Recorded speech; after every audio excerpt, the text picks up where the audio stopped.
Il continue de creuser son sillon à part. Frédéric Lefebvre a lancé une grande consultation des Français de l'étranger via Internet. Pendant 2 mois, ils ont débattu en ligne et formulé des propositions concrètes. 12 bénévoles ont été recrutés pour animer ces échanges. Le député Les Républicains révèle en exclusivité sur TV5 Monde le contenu et les résultats de cette conclusion. Bonsoir Frédéric Lefebvre. Bonsoir. Merci d'être avec nous sur TV5 Monde. Vous êtes donc député français.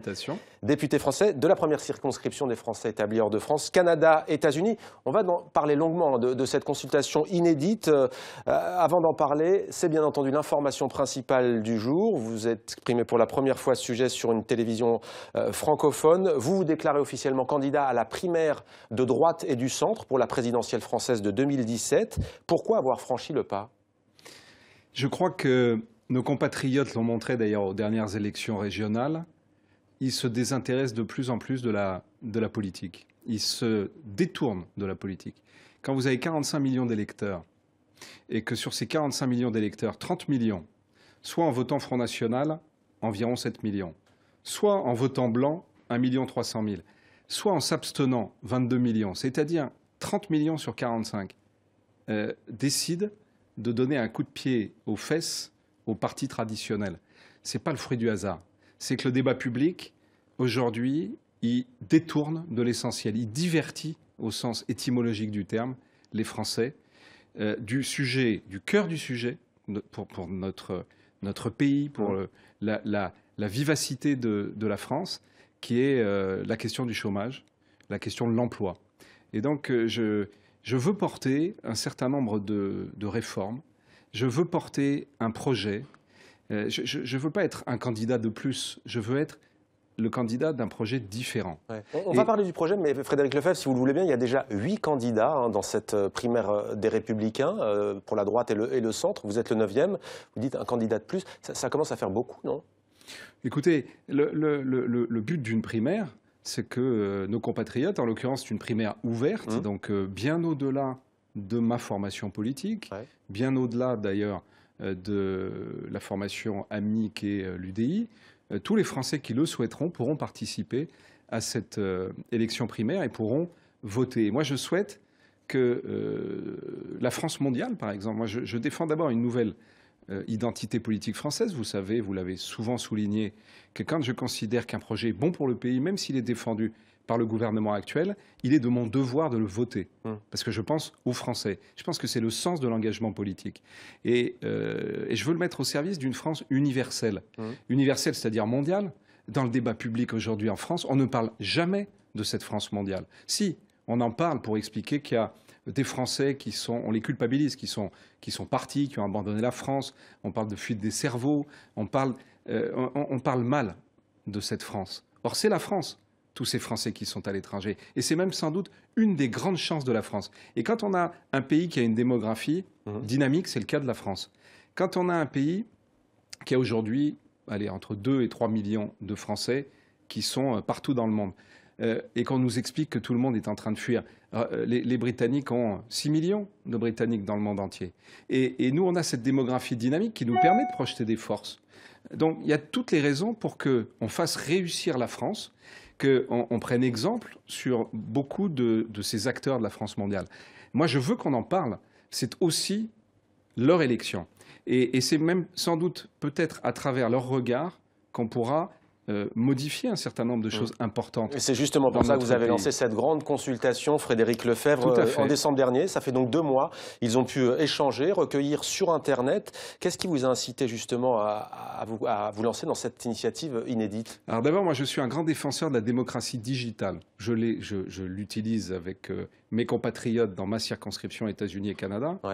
Mais par exemple, hier soir, j'ai fait voter un amendement sur le projet de loi numérique d'Axel Lemaire du gouvernement, avec d'ailleurs des voix de droite et de gauche qui ont, puisqu'il a été adopté à la quasi-unanimité, je pense même à l'unanimité, qui va demander au gouvernement de rendre un rapport d'ici le mois de juin sur l'obligation que je souhaite voir aujourd'hui appliquée d'une consultation numérique de nos compatriotes avant chaque projet de loi et chaque proposition de loi. Moi, je pense on a changé de monde. Il faut co-construire la loi. Et là, si j'ai souhaité faire lancer cette consultation avec en plus une entreprise, Blue 9, qui est une entreprise qui a été l'exemple d'une réussite française. Elle est au Canada et qui travaille pour un certain nombre d'entreprises privées. Eh bien, cette société a accepté, avec Nouveaux Horizons, qui est le think tank que je préside, de lancer cette grande consultation. Vous l'avez rappelé tout à l'heure, 12 bénévoles qui travaillaient 3 heures par jour. L'opération du début à la fin, c'est même 3 mois, avec 550 propositions, puisqu'il ne s'agissait pas simplement que les gens posent des questions ou fassent des commentaires. Il faut proposer des choses concrètes. Justement, prenons par exemple... 16 000 visites sur ce site de consultation. Et donc, statut des expatriés, Frédéric Lefebvre, de retour en France. Expliquez-nous de quoi s'agit-il. Écoutez, je l'entends d'ailleurs si souvent dans ma circonscription. Quand des Français partent, soit qu'ils soient expatriés pour 2 ou 3 ans, soit parfois quand ils sont partis beaucoup plus longtemps. Oui. Le retour en France, c'est une catastrophe. Personne ne s'occupe d'eux. Les enfants doivent être scolarisés. Le bac international, il y a encore, malheureusement, des endroits où on ne le reconnaît pas. J'ai d'ailleurs demandé pendant la campagne des élections régionales à tous les candidats, et c'était une des propositions du groupe de jeunes, la commission de jeunes que j'ai créée dans ma circonscription, qui me donne des avis souvent sur plein de sujets. J'ai demandé que soit créé dans chacune des grandes régions françaises, les nouvelles grandes régions, un guichet qui permette aux Français d'obtenir des informations. On ne peut pas à la fois dire les Français ne reviennent pas, les Français s'en vont, et leur mettre des obstacles et leur compliquer la vie. Quand il y a des propositions, par exemple, sur la question, quand ils partent, de l'impôt, parce que quand il y a la retenue à la source, ils se retrouvent à payer 2 fois. Et donc d'amortir le choc pour un certain nombre. Il y a évidemment l'éducation qui revient très souvent. Il y a des propositions symboliques, par exemple, je le disais moi-même, les Français de l'étranger, eh bien eux, ils préféraient, vu la consultation que vous avez lancée, dire les Français du monde. Il y a aussi un volet média, je le dis avec le sourire, il y a déjà TV5 Monde pour les expatriés, non? Oui, vous avez raison, mais en même temps, vous le savez, et d'ailleurs tous les Français qui nous écoutent le savent, c'est pour eux vraiment terriblement difficile d'avoir accès à la globalité des programmes de la télévision, y compris d'ailleurs en replay. Parce que, alors il y a évidemment des solutions qui ont été trouvées, il y a même des entreprises qui du coup en font du commerce. Les ressortissants suisses francophones par exemple ont une carte qui leur permet d'avoir accès aux programmes suisses. Alors aux États-Unis par exemple, il y a beaucoup d'entreprises qui proposent avec un petit abonnement d'avoir accès, mais c'est en réalité une forme pas parfaitement légale. Il y a aussi aujourd'hui une télé qui s'est lancée, mais qui, du coup, essaye d'obtenir les autorisations de tout le monde. C'est un combat d'ailleurs que je mène moi depuis très longtemps avec le gouvernement. J'ai y compris été voir le président du CSA, qui d'ailleurs a été à l'écoute. J'ai déposé une proposition de loi. Et je ne suis pas du tout étonné de voir cette demande, ce qui n'enlève rien évidemment à la qualité de TV5. Parce que, au contraire, TV5 est assez fidèle.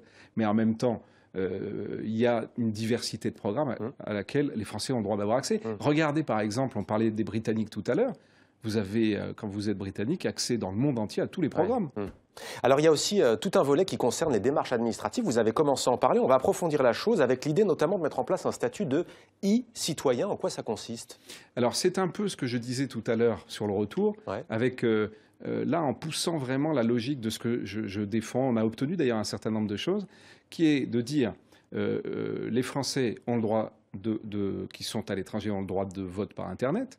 Il y avait encore jusqu'au mois de janvier, c'est une des demandes que j'ai faites au gouvernement et je suis heureux de voir que c'est en train de s'appliquer par exemple, pour s'enregistrer. Savez-vous que les Français devaient télécharger un document, le remplir, l'envoyer. Ensuite, au consulat, il y a un fonctionnaire ou une fonctionnaire qui le récupérait, qui le re-rentrait à l'intérieur de la machine, en faisant souvent des fautes, c'est normal. Et ça prenait, on avait fait l'étude à San Francisco, l'équivalent, d'1,5 emploi à l'année. 1,5 emploi. Donc une économie énorme pour la France et pour les Français, et un système qui va permettre tout simplement de s'enregistrer directement. C'est du bon sens. Et le e-citoyen, c'est ça. C'est d'ailleurs l'avenir. C'est que sur toutes les formalités, les citoyens puissent utiliser aujourd'hui les progrès. Alors ça se conclut, Frédéric Lefebvre, par une utopie pour demain avec des projets à plus long terme, comme par exemple une banque pour les expatriés ou un hémicycle virtuel. Oui, j'ai trouvé ça assez amusant. L'hémicycle virtuel, on revient finalement un peu à cet amendement que j'ai fait voter hier. Ouais. C'est-à-dire qu'on sent que les Français, d'abord, sont très concernés par ce qui se passe à l'Assemblée nationale. D'ailleurs, ils sont conscients. Vous savez que le combat que je mène, par exemple, sur la question de la CSG, je peux vous dire que des Français du monde entier m'écrivent et m'interpellent sur cette question. Et d'ailleurs, tous les élus dans le monde entier, quelles que soient les couleurs politiques, même si certains étaient un peu moins clairs, mais regrettent cette décision du gouvernement. Eh bien, le fait qu'on leur donne la possibilité de s'exprimer, de donner leur avis, de co-construire les décisions, je crois que c'est le sens de l'histoire. C'est ce que moi je souhaite voir aujourd'hui adopté dans un pays moderne comme la France, mais qui est souvent plus moderne par ses citoyens que par ses institutions. Ouais. Vous me disiez avant cet entretien que vous préfériez les 140 signes de Twitter plutôt que les 10 000. Alors je vous demande en 140 signes, ce qui caractérise votre projet et de cette France universelle, c'est quoi? Alors c'est un basculement, une révolution vers le numérique? Oui, entre autres, mais il y a par exemple l'idée très forte de l'allocation universelle. Qui existe en Finlande déjà. Qui est en train d'être mise en place en Finlande. Il va y avoir un référendum en Suisse, qui existe en Alaska, qui a été expérimenté souvent, qui a été défendu par des gens de droite, des gens de gauche, des libéraux, des Milton Friedman, mais aussi Stoléru ou Foucault. Mais ce qui est important, c'est que d'abord, depuis 1974, ça fait 40 ans, notre système coûte de plus en plus cher et répond de moins en moins efficacement aux problèmes. Le nombre de chômeurs en 40 ans a été multiplié par 15. On est passé de 400 000 à plus de 6 millions. Les pauvres, 8 millions. Pendant ce temps-là, record sur les prélèvements obligatoires, 45%. On était à 35% il y a 40 ans. On se retrouve avec une dette qui pèse 100% du PIB. Elle pesait 20% il y a 40 ans. On se retrouve avec des déficits chaque année, alors qu'en 1974, le budget était à l'équilibre. Et donc, de plus en plus d'inefficacité. Donc, moi, je veux qu'on remette à plat tout ce système. Je veux qu'on puisse éradiquer la pauvreté, mais qu'on puisse, dans le même temps, chercher à être efficace, faire des économies de gestion. On a l'impression, vous savez, que c'est la bête qui s'est nourrie au lieu de nourrir les citoyens. On aura l'occasion de reparler avec vous de cette allocation universelle que vous voulez mettre en place. Bon, ça faisait plus de 140 signes, mais le Jean valait la chandelle. Dernière question, où est-ce qu'on peut lire les conclusions de cette consultation sur Internet? C'est en ligne. On peut aller sur mon site Internet de député, bien sûr. Et puis, tous ceux, évidemment, qui ont participé connaissent l'adresse, mais on va maintenant non seulement le rendre accessible, mais on va l'adresser parce que beaucoup de parlementaires représentant les Français de l'étranger ou de conseillers consulaires, je veux leur rendre hommage d'ailleurs, de toute tendance politique, ont relayé cette consultation et donc ils vont évidemment relayer les résultats auprès des citoyens français dans tous les pays. Frédéric Lefebvre, député, merci, et donc désormais candidat à la primaire de droite et du centre pour la présidentielle française de 2017. Merci à vous d'être venu.